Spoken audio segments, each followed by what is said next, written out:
So now, before starting our next topic, let's just overview for that. 1914 to 1918, a situation in a world occurs where most of the countries started fighting each other. यानी कि एक ऐसी situation बन गई थी जहां पर अलग-अलग कंट्रीज हैं वो आपस में लड़ने लगी थी. अब ऐसे में इस रोकथाम के लिए यानी कि टू प्रिवेंट वॉर हमने एक ऑर्गेनाइजेशन बनाई थी जो कि 1920 में बनाई गई थी and that was known as League of Nation.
गुलाम थे।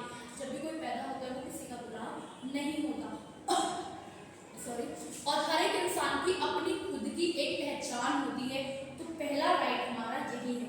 Second, everyone has the right to life, liberty and security. हर किसी के पास अपना लाइफ जीने का हक है, हर किसी के पास अपनी आज़ादी का हक है, एज वेल एज हर किसी के पास उसकी सिक्योरिटी का, उसकी सेफ्टी का राइट है, यानी कि वो अपने आप को प्रोटेक्ट कर सके। Third one is everyone is equal before law, यानी कि कानून की नज़र में हर कोई बराबर है, किसी को ज़्यादा प्रेफरेंस नहीं मिलेगी, किसी को कम प्रेफरेंस नहीं मिलेगी। Everyone is equal before the law. Next, everyone has right to fair and public trial. हर किसी के पास एक अपना राइट होना चाहिए कि वो अपने जो भी हमारे वर्ल्ड में जो भी पब्लिक ट्रायल हो रहे हैं, बेसिकली अगर हम बात करें हमारे जितनी भी चीज़ें हैं जो गवर्नमेंट ओरिएंटेड है, हमें उन सब में इक्वल रिप्रेजेंटेशन मिले। Everyone has freedom to move and reside in any part of country, यानी कि आप अपनी कंट्री के अंदर, या अगर हम बात करें सिर्फ अपनी कंट्री नहीं, हम किसी और कंट्री के अंदर भी हम एक जगह से दूसरी जगह जा सकते हैं, हम किसी भी जगह पर जाकर वहाँ पर निवास कर सकते हैं, रिसाइड कर सकते हैं। All human beings have the right to follow and religion of their choice. हमें जितने भी धर्म हमारे यहाँ पर अवेलेबल है, हम अपनी मर्जी से किसी भी धर्म को चुन सकते हैं। All human beings, everyone has the right to freedom of opinion and expression, यानी कि हर किसी के पास ये राइट है कि वो अपने विचारों को एक्सप्रेस कर सके, अपने ओपिनियंस को बता सके। तो ये ऐसे पॉइंट्स हैं जो सबको मिले थे हमारे। हर ह्यूमन बीइंग के पास राइट है कि उसे एजुकेशन मिले, यानी कि उसको शिक्षा मिले, इसके अलावा उसे काम मिले, उसे एक बेसिक हेल्थ मिले। तो ये सारी चीज़ें थी जो हमारी यूडीएचआर के अंदर लिखी गई थी, एसएलएसटी, जो ह्यूमन राइट्स के बारे में बात कर रहा था। नेक्स्ट टॉपिक आता है मेंबर ऑफ यूनाइटेड नेशन। तो अगर हम मेंबर्स की बात कर रहे हैं तो हमने ऑलरेडी ये चीज़ पढ़ी थी पहले की क्लास में।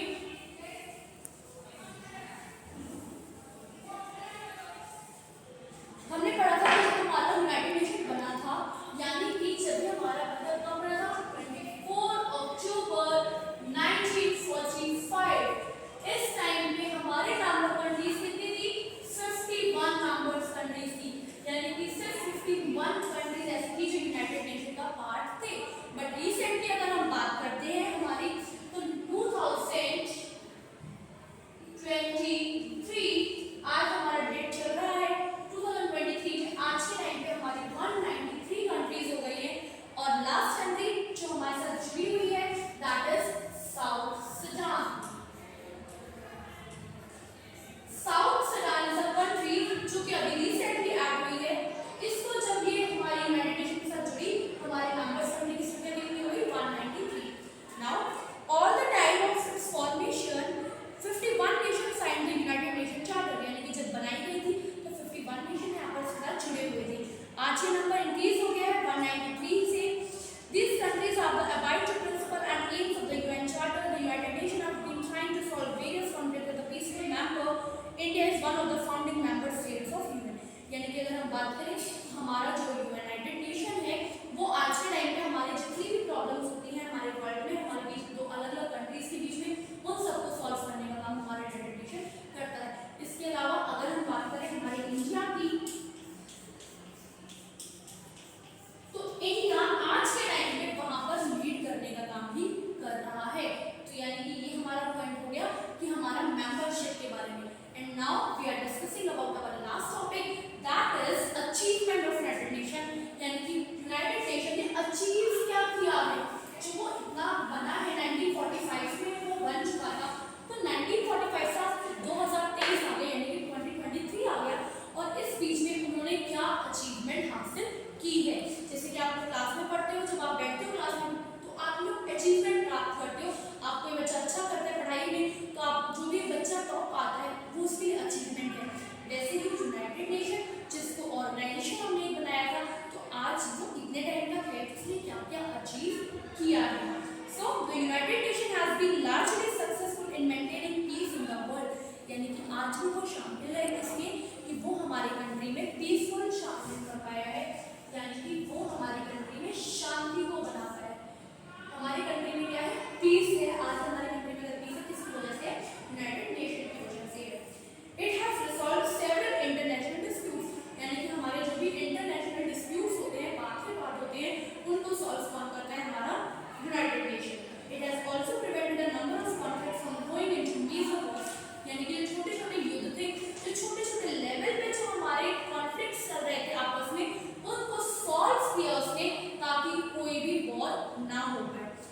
United Nations has also undertaken peacekeeping operation in several countries including Lebanon, Central African Republic, Southern Sudan, Kosovo।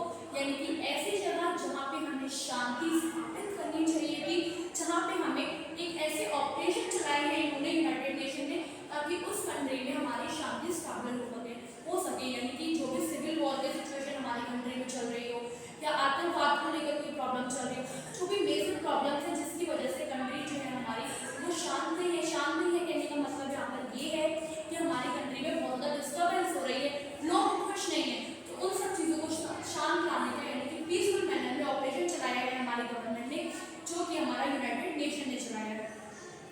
The UN has encouraged disarmament to put effort to prevent the misuse of weapon and mass destruction. Due to this consistent effort, the UN, the world has definitely become a better place to live in.